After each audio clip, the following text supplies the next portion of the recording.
Yuk lanjut, record nah. Assalamualaikum warahmatullahi wabarakatuh. Kami di sini akan mempresentasikan hasil kerja kami, yaitu plan site metode Brown Gibson.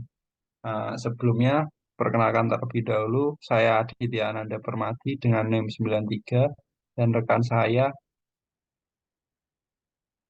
Diego Saya Putra Yeko Kirani. Putra Kirani dengan NIM 071. Saya Wasan dari Muhammad dengan NIM 88. Saya Sakhwa Rehvan Elana dengan NIM 138. Saya Gazi Al-Ghifari dengan NIM 122000145. Eh, yang pertama yaitu pendahuluan.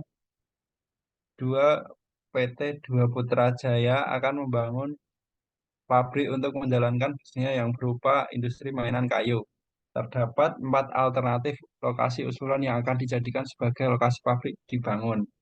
Alternatif lokasi tersebut yaitu Kabupaten Kendal, yaitu di Bugangin, Kecamatan Patebon, Kabupaten Batang, di Sijaran, Kecamatan Bawang, Kabupaten Demak, di Bintoro, Kecamatan Demak, dan Kota Semarang, di Sukomardi, Kecamatan Wijen. Dalam penentuan lokasi pabrik ini, PT Dua Putra Jaya menggunakan metode Brown Gibson. Dalam penentuan lokasi pabrik ini terdapat 2 faktor objektif dan 4 faktor subjektif. Faktor objektifnya yaitu harga tanah dan biaya pembangunan pabrik. Hal tersebut diperlukan dalam penentuan lokasi pabrik karena dalam membangun pabrik harus mempertimbangkan harga tanah dan biaya pembangunan pabrik itu sendiri. Lalu untuk faktor subjektifnya antara lain kedekatan dengan pasar, kedekatan dengan supplier, ketersediaan fasilitas, sarana dan prasarana umum, serta keamanan dan kenyamanan di daerah itu sendiri. Selanjutnya ada inisialisasi data faktor. Data faktor yang digunakan dalam perhitungan menggunakan metode Brown Gibson terdiri dari data faktor objektif dan subjektif. Faktor objektif terdiri dari harga tanah dan biaya pembangunan. Ini tabel 1 merupakan inisialisasi data harga tanah. Dapat dilihat pada tabel tersebut dari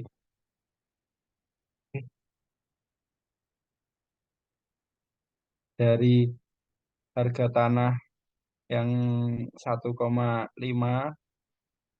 sampai ke 7,5. Yang kedua ini adalah inisialisasi biaya pembangunan dapat dilihat pada tabel tersebut. Selanjutnya ada data faktor objektif. Data yang digunakan dalam penentuan faktor objektif adalah harga tanah dan biaya pembangunan di masing-masing alternatif lokasi. Ini merupakan tabel data faktor objektif di Kota Semarang, Kendal, Demak, Batang. Dan di Kota Semarang itu harganya 2.100.000 per meter, di Kendal 1.600.000 per meter, terus di Demak 1.200.000, di Batang 840. Sedangkan biaya pembangunan di Kota Semarang yaitu 4.600.000 per meter, di Kendal 2.700.000 per meter, di Demak 1.800.000 per meter, sedangkan di Batang yaitu paling rendah 1,7 juta per meter. Selanjutnya akan dijelaskan oleh teman saya.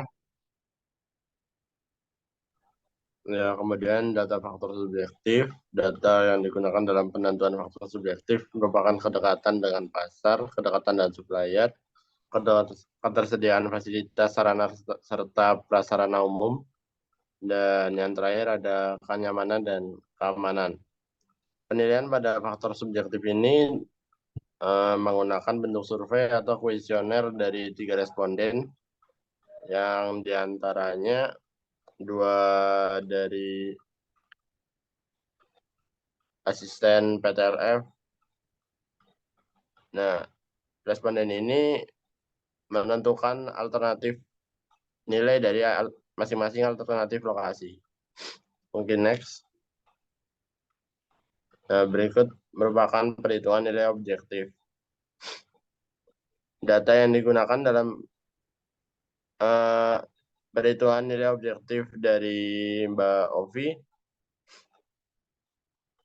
terdapat pada tabel 4, yaitu pada alternatif lokasi Kota Semarang dengan harga tanah dan biaya pembangunan pabrik mendapatkan nilai objektif 2 dan 4. Kemudian di Kota Kendal mendapatkan nilai objektif 2 dan 2. Untuk Kota Demak mendapatkan nilai objektif 1 dan 2. Begitu juga dengan Kota Batang. Dengan CI-nya yaitu di Kota Semarang ada 6, Kendal 4, Demak 3, dan juga Batang 3. Kemudian 1 per CI, nilai dari 1 per CI untuk Kota Semarang 0,166, untuk Kota Kendal 0,25, Demak dan Batang memiliki nilai yang sama yaitu 0,33. Dan OV-nya untuk Kota Semarang 0,154, Kendal 0,232, Demak dan Batang 0,306. Dan yang di bawah merupakan contoh perhitungan metode OV. Mungkin next. Dan ini merupakan perbandingan faktor subjektif satu dengan yang lain. Dapat dilihat pada tabel 5 dan tabel 6. Untuk tabel 5, perbandingan dari Ibu Yuli, dan tabel 6 dari Mbak Galuh. Dari Ibu Yuli sendiri untuk kedekatan dengan pasar memiliki jumlah preferensi 3. Untuk kedekatan dengan supplier jumlah preferensinya 2. Untuk kedekatan fasilitas sarana prasarana umum memiliki jumlah preferensi 3. Dan untuk keamanan dan kenyamanan tidak ada jumlah preferensi. Kemudian untuk dari Mbak Galuh, faktor subjektifnya itu kedekatan dengan pasar memiliki jumlah preferensi 3. Untuk kedekatan dengan supplier 1, ketersediaan fasilitas sarana prasarana umum dengan nilai 2. Untuk keamanan dan kenyamanan tetap 0. Mungkin bisa next. Selanjutnya akan dipaparkan oleh teman saya. Yang berikutnya perbandingan faktor objektif dari Mbak Raina. Yang pertama yaitu kedekatan dengan pasar memiliki jumlah preferensi 2. Yang kedua ada kedekatan dengan supplier memiliki jumlah preferensi 1. Yang ketiga ada ketersediaan fasilitas sarana dan prasarana umum memiliki jumlah preferensi 3. Dan yang keempat ada keamanan dan kenyamanan memiliki jumlah preferensi 0 dengan total preferensi 1 sampai 4 yaitu 8. Next.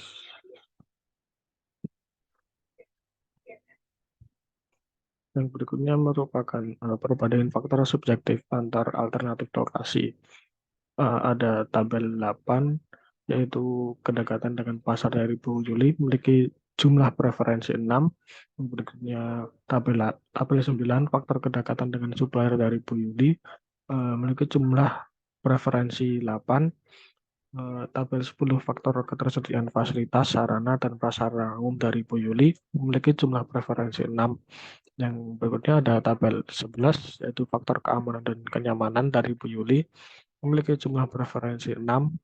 Yang berikutnya tabel 12 ada faktor kedekatan dengan pasar dari Mbak Galuh memiliki jumlah preferensi 4.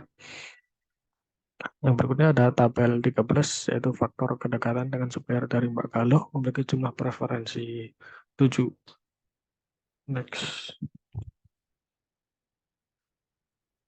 Yang berikutnya ada perbandingan faktor subjektif antar lokasi dari ketersediaan fasilitas sarana dan prasarana umum dari Mbak Galuh memiliki jumlah preferensi 7. Untuk faktor keamanan dan kenyamanan dari Mbak Galuh memiliki jumlah preferensi 6. Yang berikutnya ada faktor kedekatan dengan pasar dari Mbak Rena memiliki jumlah preferensi 6. Yang berikutnya ada faktor kedekatan dengan supplier dari Mbak Rena memiliki jumlah preferensi 6. Yang berikutnya ada faktor ketersediaan fasilitas, sarana, dan prasarana umum dari Mbak Rena memiliki jumlah preferensi 6. Dan yang terakhir ada faktor keamanan dan kenyamanan dari Mbak Rena dengan jumlah preferensi 6. Next.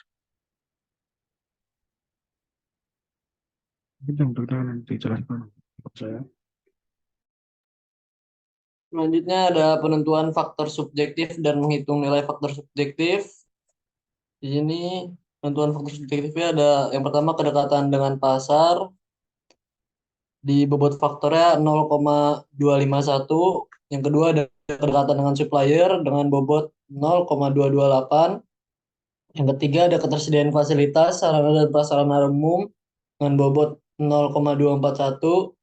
Yang keempat ada keamanan dan kenyamanan dengan bobot 0,278 dan didapatkan jumlahnya sebesar 1. Untuk tabel selanjutnya ada nilai faktor subjektif. Faktor subjektif lokasi alternatif yaitu ada di Semarang dengan faktor subjektifnya 0,346. Lalu ada di Kendal dengan faktor objektifnya 241.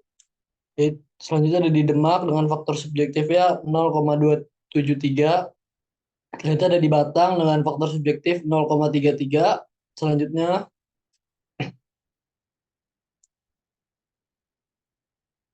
ada rangkuman faktor objektif dan subjektif tiap alternatif lokasi. Alternatif lokasi ini ada yang pertama ada di Semarang dengan faktor objektifnya 0,154 dan faktor subjektifnya 0,346. Lalu di Kendal faktor objektifnya 0,232 dan faktor subjektifnya 0,241. Di Demak didapatkan faktor objektifnya 0,306 dan faktor subjektifnya 0,273. Di Batang faktor objektifnya 0,306 dan faktor subjektifnya 0,333. Selanjutnya ada menghitung lokasi preference measurement dengan nilai LPMI tiap alternatif lokasi. Alternatif lokasi pertama itu Semarang, nilai LPMI-nya 0,217. Alternatif kedua di Kendal dengan nilai LPMI-nya 0,324. Alternatif ketiga ada di Demak dengan nilai LPMI 0,295. Alternatif selanjutnya ada di Batang dengan nilai LPMI 0,314. Contoh perhitungannya di Batang K dikali OF Batang ditambah 1 kurang K dikali SF Batang. Seperti contoh yang ada di PPT ini. Selanjutnya akan dijelaskan oleh rekan saya, Ghazi Al-Ghifari. Lalu yang selanjutnya yaitu hasil pengurutan rekomendasi alternatif lokasi pabrik PT 2 Putrajaya. Di sini dapat kita lihat hasil pengurutan rekomendasi alternatif lokasi pabrik PT 2 Putrajaya, dan tampak Kabupaten Kendal memiliki nilai LPMII yang tertinggi sebesar 0,324. Lalu yang kedua ada Kabupaten Batang dengan nilai LPMII 0,314. Lalu ada Kota Demak yang memiliki nilai LPMII sebesar 0,295 dan Semarang yang memiliki LPMII 0,217. Selanjutnya, kesimpulan berdasarkan perhitungan secara manual menggunakan metode Brown-Gibson, didapatkan nilai LPMI per alternatif lokasi untuk rekomendasi tertinggi adalah Kabupaten Kendal, Kabupaten Batang, Kabupaten Demak, dan Kota Semarang. Hal tersebut dikarenakan alternatif lokasi Kabupaten Kendal memiliki faktor objektif yang lebih baik daripada Kabupaten Batang. Maka dari itu dapat disimpulkan PT 2 Putrajaya akan membangun pabrik di Kabupaten Kendal.